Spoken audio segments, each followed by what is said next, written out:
Vitamins की इस श्रृंखला में आज फिर से आपका स्वागत है। आज हम पढ़ेंगे विटामिन B9 के बारे में, जो कि विटामिन बी कॉम्प्लेक्स का एक काफ़ी महत्वपूर्ण विटामिन है। इसका रासायनिक नाम फोलेट है। फोलेट, पहले इसे फोलिक एसिड कहते थे, लेकिन इस बीच कुछ नियमों में परिवर्तन हुए हैं, नियमों में।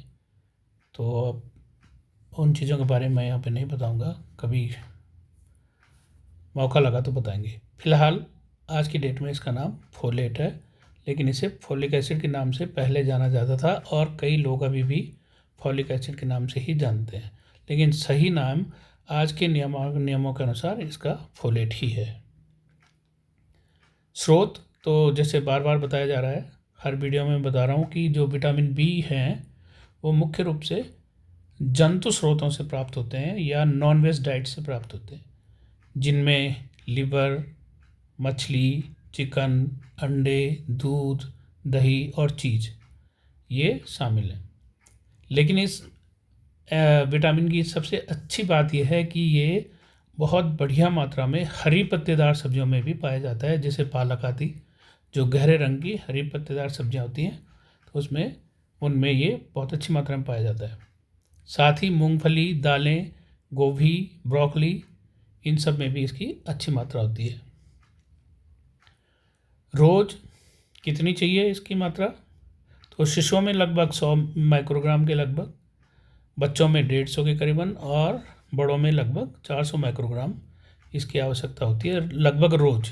क्योंकि ये विटामिन बी है, तो विटामिन बी बहुत लंबे समय तक हमारे शरीर में स्टोर नहीं होते हैं, विटामिन बी और सी, क्योंकि ये जल में घुलनशील हैं, तो ये निकल जाते हैं जल्दी से अगर ज़्यादा लिया तो। कार्य, इसका सबसे प्रमुख कार्य जो है वो आरबीसी का निर्माण करना है, लाल रक्त कणिकाओं का निर्माण करना है।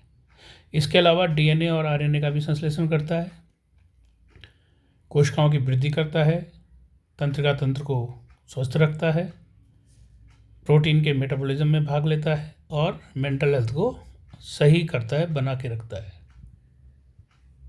और इसके जो कमी होती है, ये दो प्रमुख कमियां होती हैं इसमें, मतलब अगर इनकी कमी हो जाए इस विटामिन की, तो शरीर पर दो प्रमुख प्रभाव पड़ते हैं। सबसे पहला प्रभाव है एनीमिया, जिसे विटामिन डेफिशिएंट एनीमिया कहते हैं, यानी विटामिन की कमी से होने वाला खून की कमी, रक्ताल्पता भी कहते हैं।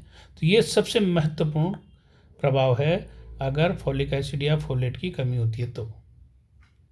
दूसरा, अगर गर्भावस्था के दौरान इस विटामिन की कमी हो जाए तो जो बच्चा पल रहा है भ्रूण, उसमें स्पाइना बाइफिडा नाम का और एनसेफेली नाम की तंत्रिका तंत्र से संबंधित रोग होने लग जाता है, और फिर वो बच्चा मतलब गलत तरीके से उसका विकास होता है और उसका जो तंत्रिका तंत्र है वो ढंग से काम नहीं करेगा, काफ़ी समस्याएं होंगी भविष्य में। तो ये दो प्रमुख कमियां हैं या दो प्रमुख प्रभाव हैं जो विटामिन B9 की कमी से होता है। तो इस चीज़ का विशेष ध्यान रखा जाता है वैसे, कि जब गर्भावस्था होती है तो फोलिक एसिड की या फोलेट की जो है वो दी जाती है, टैबलेट्स दी जाती है। और आजकल भारत सरकार ने एक कैंपेन चला रखा है कि वो स्कूलों में भी किशोरियों में आयरन और फोलिक एसिड की टैबलेट्स बांटते हैं। तो इसका अर्थ समझ सकते हैं यहीं पर कि ये विटामिन इतना आवश्यक है कि भारत सरकार और बहुत सारे अन्य सरकारें भी भोजन में या किसी तरीके से फोर्टिफाइड भोजन बोलते हैं उनको, उसमें फॉलिक एसिड डालते हैं।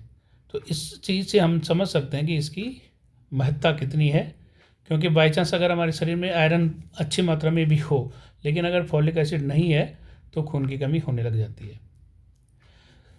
साथ ही बांझपन, कुछ कैंसर, हृदय संबंधित रोग यानी कार्डियोवैस्कुलर रोग, डिप्रेशन, भूलने की बीमारी, डिमेंशिया जिसे कहते हैं, ये सारी चीज़ें भी होने लग जाती हैं।